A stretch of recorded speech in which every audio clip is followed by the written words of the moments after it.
I'm going to hand the microphone over to Vladimir Safatli.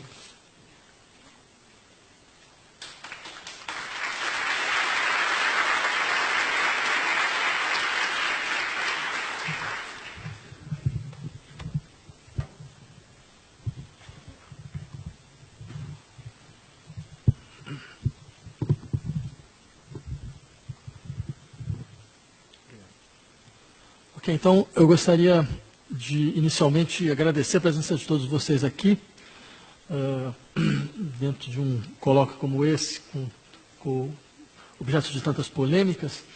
Eu queria, antes de mais nada, também agradecer inicialmente a toda a equipe do SESC, que é coordenada pela Marta Colaboni, com a Larissa Menezes, Alcimar, que fizeram um trabalho absolutamente indescritível e da mais alta importância para a defesa dessa atividade.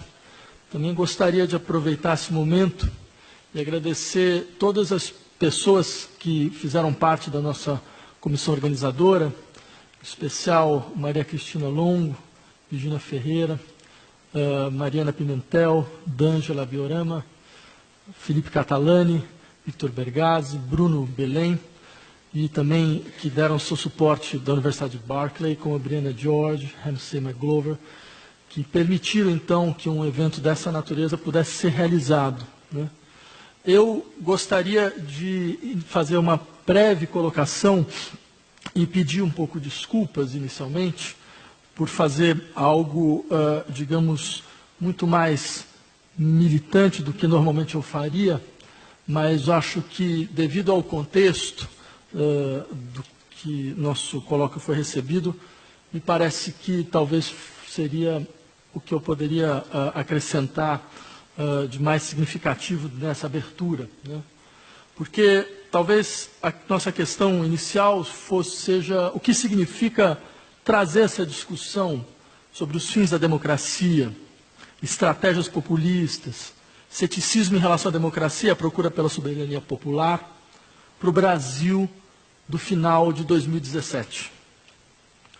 Não seria possível começar esse simpósio sem colocar de forma explícita essa questão. À sua maneira, ela ressoa outra questão, a saber, o que pode ainda a universidade? O quanto ela ainda é capaz de mobilizar e levar a sociedade a ver o que muitos gostariam de não ver.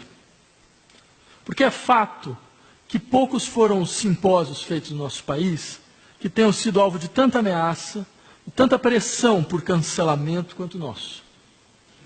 E se um simpósio acadêmico, quando associado a uma instituição de grande alcance público e grande relevância cultural, como o SESC, pode provocar tantas reações, então há de se perguntar se o lugar social da universidade é de fato tão extemporâneo quanto alguns gostariam de nos fazer acreditar. Porque por trás do diagnóstico contemporâneo da pretensa obsolescência da universidade, há também, e há de se insistir nesse ponto, o desejo, ao menos de alguns, de que assim seja. Ou seja, de que a universidade reconheça, de maneira humilde, sua pretensa irrelevância. E, como se diz, que ela então se adapte. No entanto, no horizonte do Brasil do final de 2017, um horizonte que eu insistiria não diz respeito apenas ao nosso país, já que vários dos seus traços, os traços desse horizonte, são partilhados por outros países. No horizonte do Brasil do final de 2017, setores importantes da vida universitária têm usado a sua força para ressoar o fato de que nossa redemocratização, sempre incompleta, nossa transição infinito ruim em direção a uma democracia que, no final das contas, nunca foi vista, né, produziu, ao final, um regime de cinismo governamental e de guerra civil implícita. Assim, se nós estamos atualmente a discutir os fins da democracia em seu duplo sentido, é porque poucos foram os países, como o Brasil, que se debateram de forma tão explícita contra a sua impotência em dar forma institucional a uma soberania popular substantiva. Desde o final da ditadura, com a sua campanha das diretas já, o Brasil se mostra como um país, como dizia Florestan Fernandes, da contra-revolução permanente, da capacidade de gestar acordos de elite que afastem a possibilidade de verdadeiras incorporações políticas populares. Só que isso não poderia ser feito sem as múltiplas estratégias de silêncio, que vão das mais discretas às mais violentas. E uma das mais violentas dessas estratégias foi usada agora, quando grupos organizados, com apoio de estruturas internacionais, haja vista que o site que circulou uma petição de cancelamento da palestra da Judith Butler foi sediado na Espanha e financiado por fontes não identificadas. Bem, se voltaram contra nós, contra uma atividade de debate como a nossa. Não se tratava de protestos contra certas ideias. Tratava-se de pressão visando o simples cancelamento do simpósio. Esses que lutaram para nos impedir de falar, não temeram em dizer que falavam em nome, eu cito, da maioria esmagadora do povo brasileiro. Ou seja, a lógica é afirmar que eles são o povo, com seus pretensos valores saudáveis, seus hábitos trabalhadores, enquanto nós, especialmente intelectuais e artistas, nós seríamos a verdadeira elite ociosa, que vive do dinheiro público, de benesses de fundações privadas internacionais, propagando comportamentos viciosos e doentios.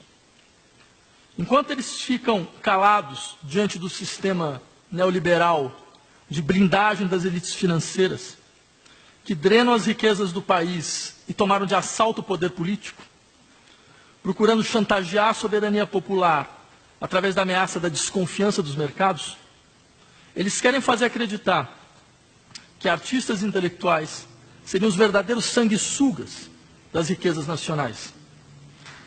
Em uma clássica reedição dos ataques nazistas contra o bolchevismo cultural. Como se vê, a estratégia gira em torno de quem é capaz de constituir o povo como ator político, e com isso designar quem está fora do povo como enunciador. Nesse sentido, eu diria nada mais adequado para um seminário que visa, entre outras coisas, discutir exatamente as estratégias populistas e a sua hegemonia atual.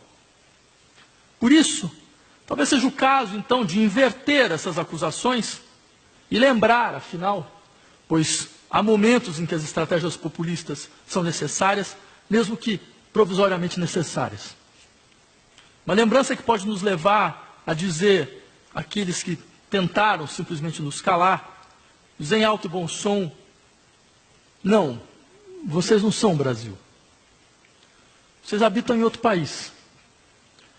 Num país inominável, infame, que não se incomoda em ser defendido por oligarcas que passam seus cargos públicos de pai para filho, por militares de sangue corrompista inconfessa. Um país que sonha em acalmar seus medos, apelando à violência de Estado, que delira com o comunismo saindo por todos os poros. Não é a primeira vez na história brasileira que vocês procuraram nos calar, nem que seja apelando à violência, à tortura, ao desaparecimento. Basta perguntar quantos desses que hoje estão protestando não sonham com um golpe militar, que pudesse nos apagar de vez e nos expulsar mais uma vez desse território. Eles já tiraram em nós mais de uma vez. Qualquer pessoa sensata hoje não duvidaria que isso pode ser feito uma segunda vez. Esse país sem nome, que procurou nos calar, ele não se deixa afetar, isso é o que é engraçado, com as verdadeiras violências sexuais contra mulheres, contra travestis, contra homossexuais e contra crianças.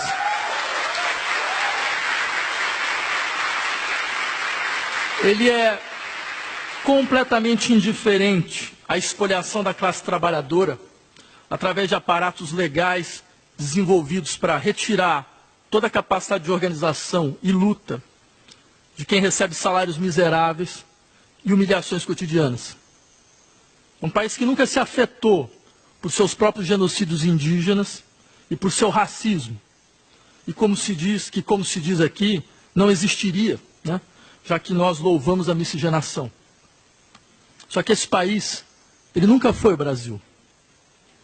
Contra esse país, há um outro, que sempre existiu um outro, que se chama Brasil, e que sempre lutou para emergir. Para quem não sabe onde está esse país, que se lembrem dos gritos de revolta de Zumbi, da tenacidade de Pagu, do espírito inquebrantável de Luiz Carlos Prestes, dos cabanos, dos que lutaram de todas as formas contra a ditadura militar, dos camponeses mortos em lutas por terra, dos estudantes que ocupam escolas contra o seu fechamento. Todos esses que nos ensinaram, nos ensinam que é melhor morrer de pé do que viver de joelhos. Esse país é enorme, mas muitos querem nos fazer acreditar que ele não existe, que ele é fraco.